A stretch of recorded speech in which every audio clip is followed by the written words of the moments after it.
Welcome to Your County on Community 7 Television. I'm Schutz Wiese and I'm your host. Each month we look at a different aspect of what's going on with Yellowstone County. This month I'm very excited, and I know you're very excited. We have Mike Powell on. Mike, you're the GIS coordinator for Yellowstone County. Yes. Thanks for coming down. Thank you. All right. We're going to talk all about GIS here in a minute. But before we do that, let's talk about a little bit about you, your background, your history. Did you grow up in the area? Did you come to the area? Give us a little history. I did not grow up in the area, but I've been here for going on 20 years now. Yeah. I'm a military brat, so I moved all over the place. I got my college degree in Wisconsin. So how did you kind of decide that you wanted to get into GIS and those type of things? Is that something you always did, or you kind of stumbled into it along the way? In high school, when I was thinking about college at that time, I was thinking, well, what am I good at? And geography was a big thing for me, and I moved around a lot, been around the world quite a bit. Sure.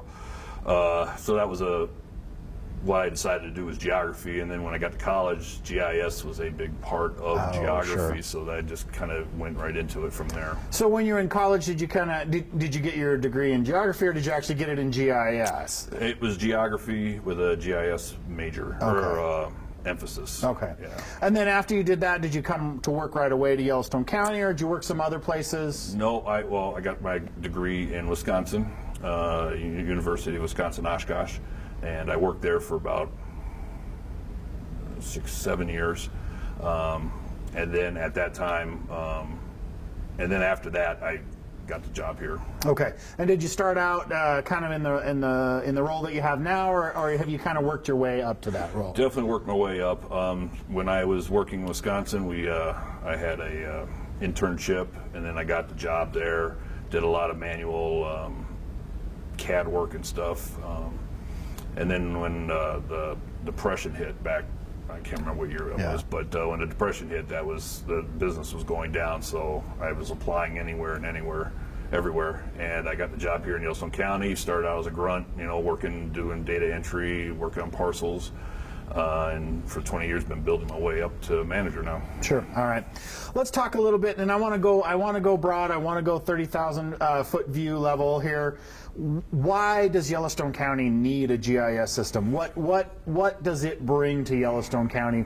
Why do we have a GIS department in Yellowstone County? Well, you got to have GIS in my point of view. GIS is integral to almost everything nowadays. Yeah. It's very. What GIS does is that it takes like hard tabular data and makes it visual for the person. Yes, we make maps. That's what most people think of us as, but we're so much more than that. Mm-hmm. Like the general basis of what we have in our county is that GIS deals with all the parcels, all the land ownership, and we help Department of Revenue with that. And we maintain all new splits, all new divides. We're all constantly in contact with all new subdivisions going out and coming in and stuff, and making sure that's all up to date and everything like that. That's just one thing that we do. Sure. But that's one of the main things. The other one would be the addressing is the other main thing that we do. But other than that, I mean, when we have all that data, we can use that data to do analysis to help out other departments determine what they need to do and help them make better decisions. All right, give us a breakdown. Walk us through what is a GIS. Give us a breakdown of maybe kind of what are some of the layers and what are some of the inputs that are going in that are going to make up a GIS. That's a little hard to answer. Boy. What is the baseline? Where do you start with? What's the thing you look for in the back of your GIS? What's going to be your baseline layer? Well, that would be the parcels. Mm-hmm. For us. It could be anything really, depending on the data that you want to implement. We could take any data and, like I said, graphically make it visual for a person to make it. We do stuff for Riverstone Health that with the COVID. Yeah. We've been doing some stuff with them to help them out with their stuff. They didn't have anything. They just had Excel spreadsheets. Sure. And, we base that off of our address points or our parcels. Those are our baseline base information that we feed off of from Yeah, and then you're probably gonna have a nice aerial photography kind of behind that, or some sort of a topo map or something like that. We have aerials, depending on we take our aerials from the NAPE, which is a national data set that's free. Sure. And they fly it every 2-3 years. So we get that. So, but once an aerial's flown, it's kind of old already. Yeah. We don't have a lot of funds to go out and fly the whole county. Last year we did accumulate some funds to where we could fly like the Billings area, and we flew the Laurel area, and we flew a corridor along the river to help with the sheriffs and rescue and search and rescue. Sure. So yeah, it's more up to date, better resolution than the Sure. Yeah, so we have the aerials and stuff. That's those are just the underlying things that we put the parcels on top of, and if everything works right, it should line up real nice. Yeah, and then I'm guessing you have an option too where you could turn on maybe a topographic type map and have that underneath as well. Yeah. Oh, yeah. If you want all the different layers that we use, we have aerials, parcels, topo maps. Get into the zoning, the city limits, levy districts, school districts, election districts, fire districts. We manage all those kind of layers. Sure. And so once you guys are able to kind of put that stuff together, then I'm guessing that you're reaching out over here to talk to emergency services, over here to talk to Riverstone Health, over here to talk to different. So how are those departments, are they coming to you and saying, hey, it would sure be nice if I could see this, or are you pushing data? How does that work? Just like that, at times when they know what they need, they'll come and ask us if we can do that, which most of the time we can. Sure. Sometimes they don't know what they need, and then we hear that they've got some kind of project going on, and we let them know, hey, we certainly have the ability here to help you. We can show you this. We're helping DES as much as we can. They having some. This is going to be one of those years. I have a feeling. Yeah. So. We're definitely helping them as much as we can with what we did with the flooding. Yeah.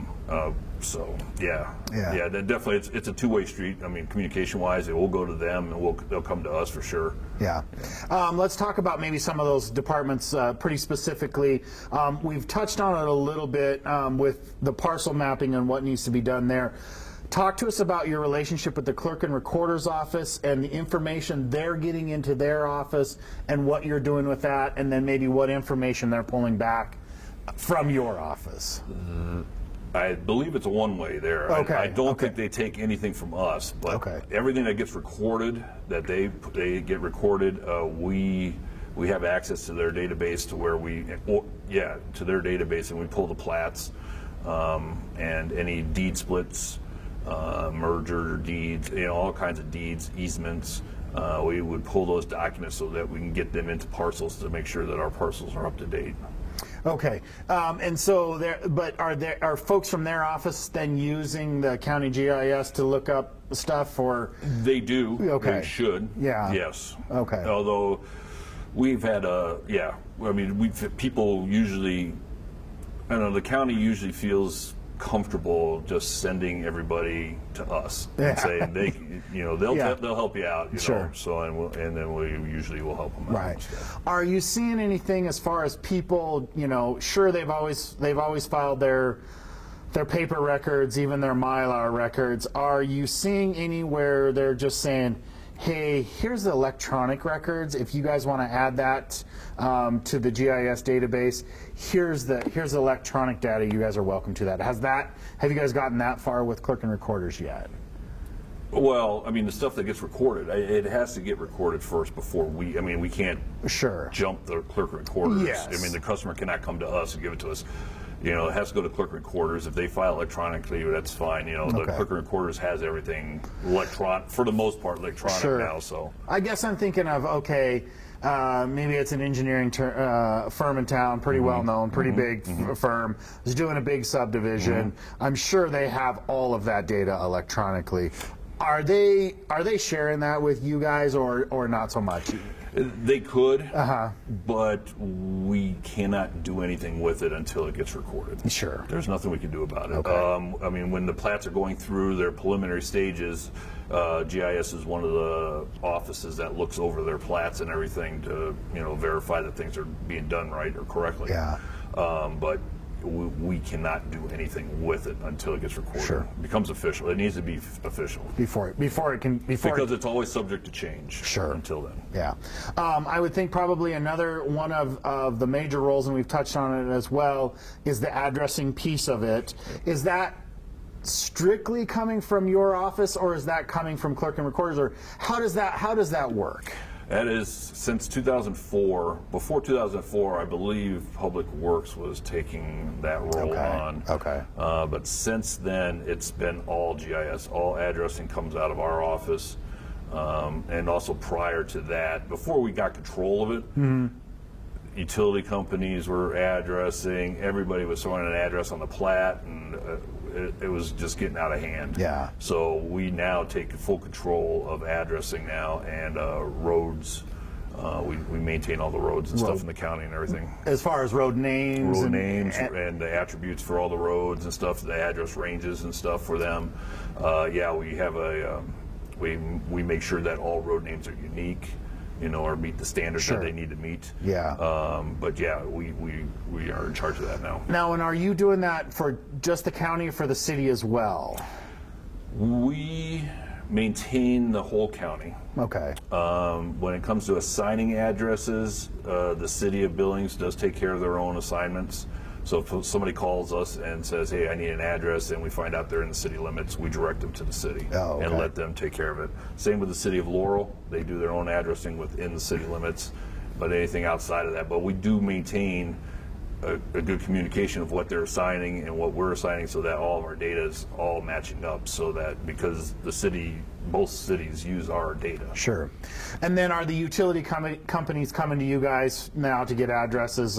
We're providing service at this location. What address is that location? Yeah, there is a policy that we've established for the county that nowadays, which is a little different than the city, to where when a owner of a new property is going to start building, they come to us for the address, and then they have to go do the approach permit.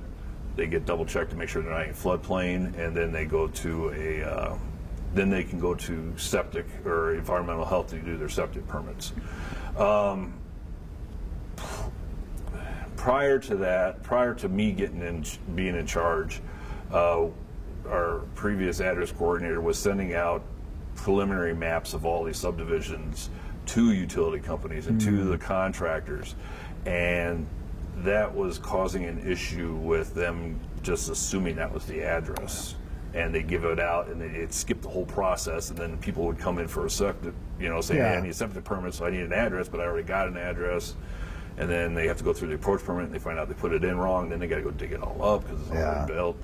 So yeah, we have a process for that, and we tend not to give out those addresses to the utility companies anymore, because we found out that they can use lot and block. Oh, sure. Legal description. Once the plat's recorded, you have a legal lot and block of where this place is. Yeah. That we've been told that they can use that, so that's why we're not giving out addresses until things start going. They start building. Absolutely. Okay. And then, do you guys also work with the Postal Service on that as well? Absolutely. Yeah. And are you pushing that to the Postal Service to say, hey, Schutz was just in today. He bought this. He got this address. It's 123 this, and you're pushing it to them? Yeah, we tell, if they go right to the post office and say, hey, we got this address, we got this number here, the post office will double check to make sure that we've assigned that address or not.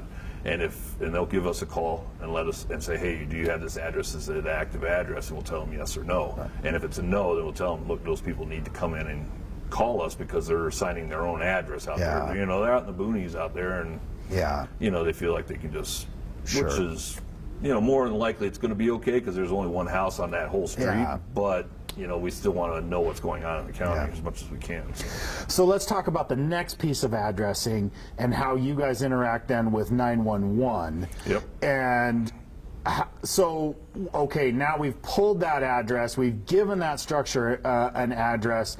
Are you pushing that information to 911, Yep. or are they coming to you for it? No, we push that out. Okay. We usually on a monthly basis we'll send a mass email out to emergency services, utilities, all the post offices that are affected.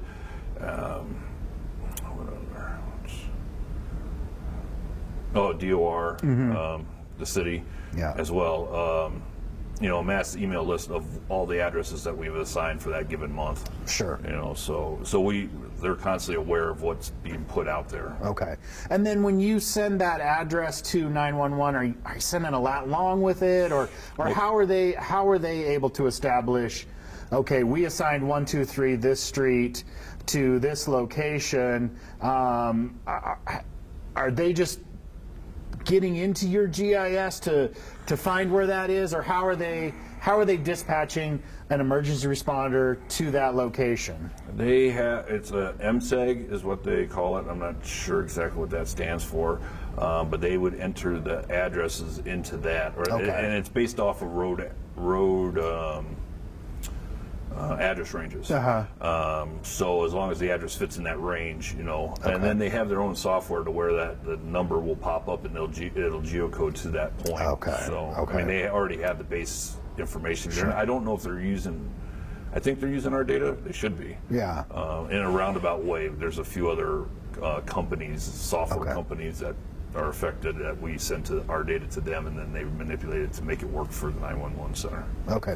Let's talk a little bit how your department is integrated with Sheriff's Department. I know we talked about 911 and they're dispatching them that way, but is there other ways that the Yellowstone County GIS is interacting with the Sheriff's Office? Well, like I said, we fly the aerials for the search and rescue to help them out a little bit.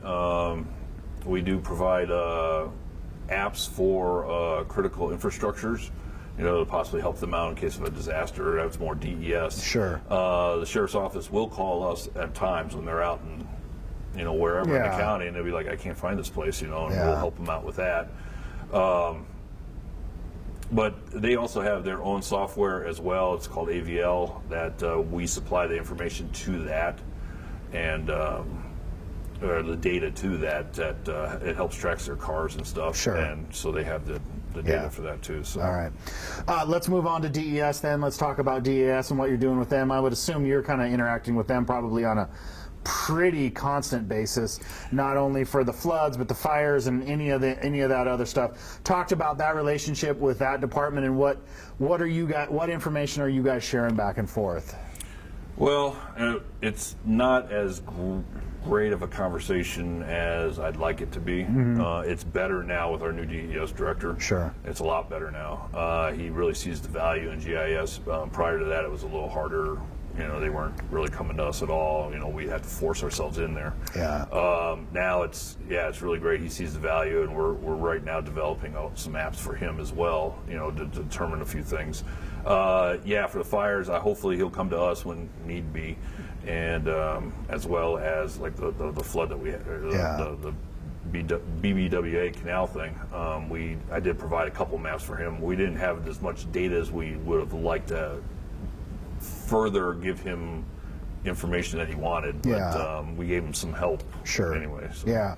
Are you guys able to kind of do a constant mapping of like fire boundaries and stuff like that? Absolutely. And get it out to those guys? And unfortunately, we don't do that. Oh, okay. We don't. Usually, when there's a fire going on, we don't have a helicopter or anything like that to fly the perimeter. Yeah. And then if the fire is big enough, then the feds come in, and they have their own people that do the flying around. They have their own perimeter. Sure. I mean, we certainly can. If they can give us a boundary, we can put it on our website. We can do whatever as long as we can get the boundary of the fire, we can put it wherever we need to put it, and then use that to determine where the addresses are that are being affected and all that stuff. But yeah, so. Do you guys have any ability then, if you have some of that information, have addressing, do you have like phone numbers with that to try and get a hold of people, or that those two are not necessarily linked? Not the phone numbers. Yeah. Address-wise, we do. I believe we can get a hold of the phone numbers. I'm not, but not right off. Right, yeah. It's more addressing that we have. Sure. We have I'm just thinking, okay, this fire started at midnight, and it's moving pretty quick. Right. And DES has said, hey, it's going this way, and you can say, well, I can kick out these 15 addresses. But they're probably knocking on doors, I would guess. Well, knocking on doors, and I believe 911 Center has more of the addresses and stuff, or more of the phone numbers than what we have. Yeah, so you could kick the addresses to them, and they could make phone calls. Exactly. Okay. All right. Let's talk a little bit then about also Department of Revenue. What I know you guys are heavily involved with the parcels. Yep. What are you required to get that over Department of Revenue? How does that relationship work? Yeah, it's been like that ever since I've been here. What the Department of Revenue basically takes care of the entire state, because the state is so big and everything, obviously. But there are 6 populated areas or 6 counties that are heavily populated that they can have their own GIS, and we're helping them out. Yellowstone County being one of them, to where we are helping them out with the parcels. And we don't have, so that they don't have to do the setup sheets and what knows what's going on. We feed all that in, and then we feed it out to the state, and they put it into their stuff. Sure, and I guess how often are you feeding that stuff to them? Every day. Every day. We feed it to them every day, whether they take it or not. I think they update their site their cadastral site every month. Okay. Once a month, but we feed it to them every day. Sure, and then are they taking that data and using it to develop property tax information and that kind of stuff? Yep.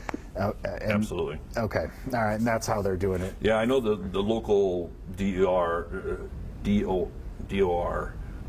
they utilize all of our websites because our stuff is up to date right away, so they want the up to date stuff as fast as they can. They're not using their own mapping and the cadastral. They're using our stuff. So. Sure. Any other departments that you are interacting with on a kind of daily, weekly, monthly type basis that you're getting stuff out to them? All of them. Really, planning office, we deal with them a lot.